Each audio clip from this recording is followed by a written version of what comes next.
It does. So she came to me and, told me like, oh, well, get your stuff together. We're going to go over here to New York for this audition. So it was like, all right, cool. We going to New York. He left the casting team floored. Let me tell you, this was no small audition.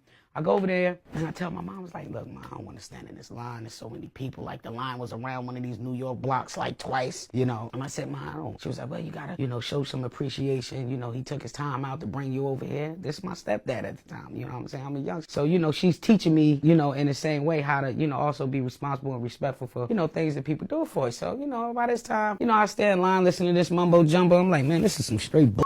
But just as they were about to bounce, Michael Schiffer, the writer of Lean on Me, happened to be passing by and caught a glimpse of Huggy. Something about this kid's look stopped him in his tracks. Schiffer knew he couldn't let Huggy slip away. Michael Schiffer, the writer, he also wrote Colors, came up to me and asked me what would I do if Joe Clark caught me in a hallway and I was supposed to be in class. I told him the same thing that was on the script, but I hadn't seen the script. But it's the same shit I say in school all the time. He wrote Sam's on a piece of paper and sent me to the front of the line. So he whisked him right to the front, past all those other kids, straight to meet the big shots, the producers and director, and before you knew it, did like 7 auditions. They even had me go sit with an acting coach before I went to, the auditions or whatever. And that turned my life around. Jermaine was cast as Thomas Sams,